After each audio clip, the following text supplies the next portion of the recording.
Karen? Karen! Here, Bob. Oh, good. Send out a warning to the others quickly. Come on, hurry, friend, before the rest arrive.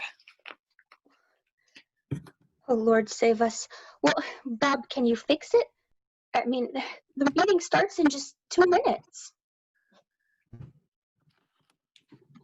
What the heck's going on, Karen? The system's glitching. It's shocking me. I'm sorry, sir. Bob, just shut the whole thing down. Yeah, I'm trying to, but something's very strange. It's not responding to any of my commands. It seems like something else is in control. Now, someone better tell me what's wrong. Well, the program, it's disabled email functions. It's part of a separate application. That's impossible. Unless... I told them not to come. Oh, no.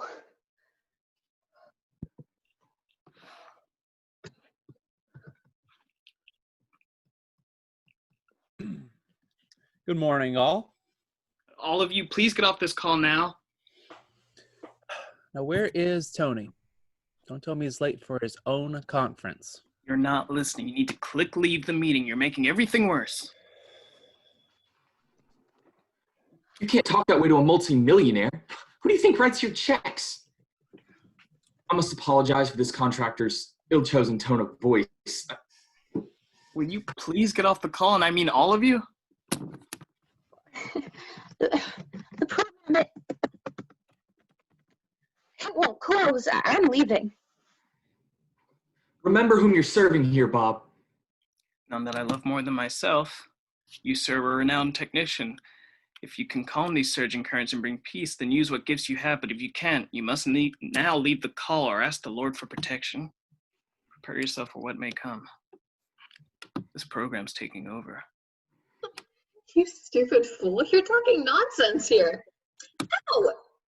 You made it shock my hand on purpose. We have a meeting worth $8 million to get to, and you're ruining it all, you idiot. You know, if you're so smart, then you control the glitch. I fear, my friends, that this does not end well. This does not end well. Does not end well. The mouse and keys are glowing green. My computer is on fire. My computer is on fire. Help me.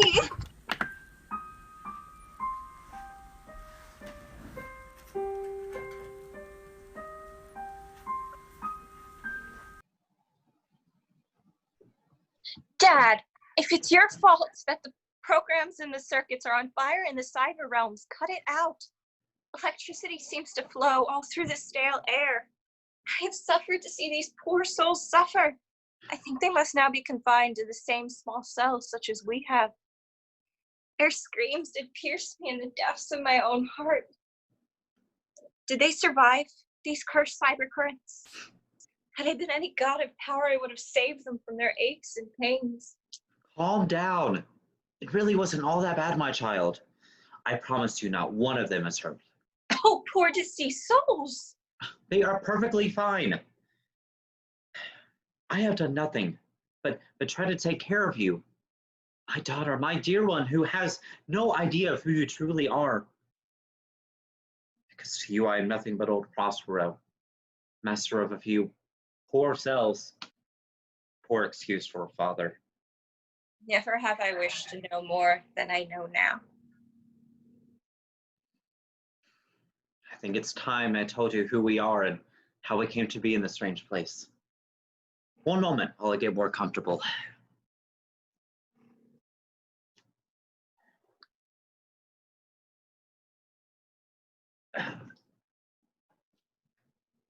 Lie there, my art, for now. Oh, wipe your eyes, Miranda. Don't freak out. I know your heart is kind and that you care for strangers all as if they were your own children. How can I make you understand that this feeling that you have for them is exactly what I feel for you, my dearest family?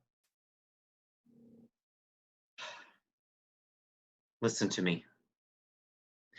This virtual Tempest that you saw me create, I have performed with the utmost care. So not a single soul, no, not so much as even one nose hair, singed by electricity. Sit down, my daughter. From now you will learn our past. You have often begun to tell me who we are and where we have come from, and then stopped. You always leave me with unanswered questions, always abandoning your tale, concluding, wait, not yet. Yes, but the time is now at hand. See, I can't wait a minute longer because I would like you to hear it from me. Just shush a minute and listen. Do you remember life before we came to these abhorred cells? I don't think you can. You must have been but 3 or maybe 4. Certainly, sir. I remember some things. I never would have thought. Well, tell me, love, what is it you remember? It's fuzzy, like a dream more than a reality, but I think you had a mullet long ago and played guitars in a one-car garage. It's true. But how on earth did that image survive all these years? What else do you remember? Maybe you know the story of how we were trapped in the cyber realm. Alas, it's just your hair that I can see. 12 long years, my child.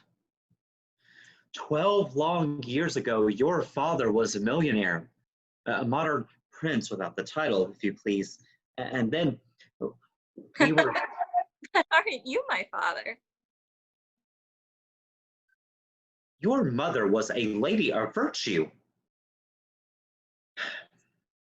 And she told me that you were my daughter. And I was a millionaire tycoon, of great renown in hospitality.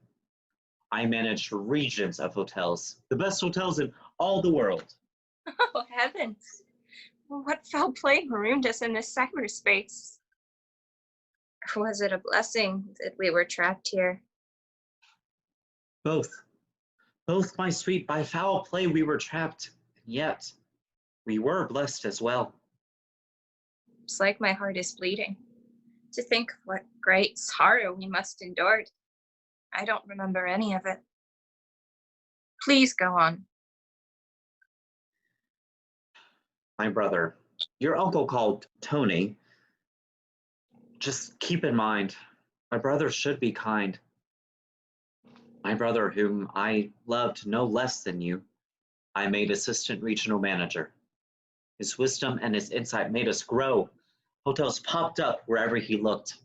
So I let him keep growing my region while I would study this, my art to help. I left the choices to my brother's will, and I became a stranger to the world, for I would study every hour I could. You're backstabbing, Uncle Tony. Are you even listening? Yes, sir, most intently. Knowing how to buy and sell and build up our equity, and who to hire and fire, he deceived the employees until he turned against me, calling him the manager of the region because I was not there. He stole my title. You're not listening. Oh, come on, Dad, I am. I beg you, hear me.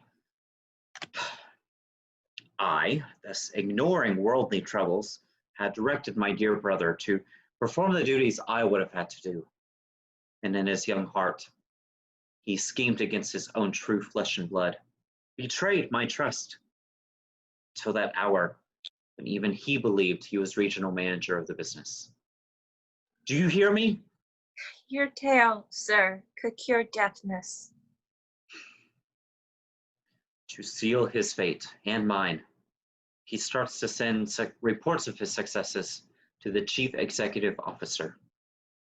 My brother. He knew my job was as good as his if he could just get rid of me somehow. He planned to use faulty technology to trap both you and I within these rooms. It worked that night. Here we have been held, imprisoned for these past 12 years, alone. Have you no pity? Since I don't remember what happened, I feel like I might cry all over again as I might have been. If you listen a little longer, I'll explain what I've done, why my tale could not wait to be told. But Dad, how is it that we have not died within these cells? That is a most excellent question, child. Though bribed to strand us here, my employees would not have murdered us.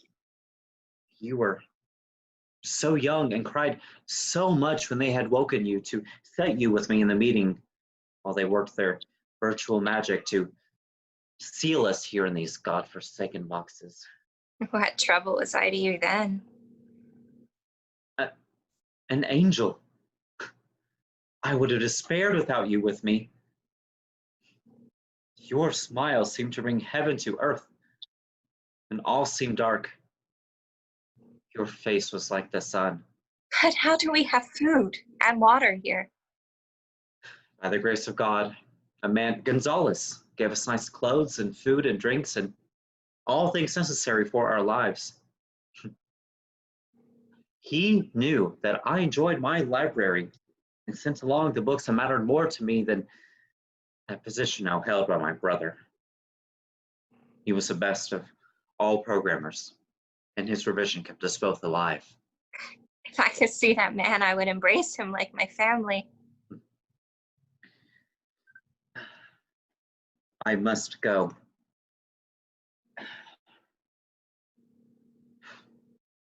Miranda, I have raised you in this place.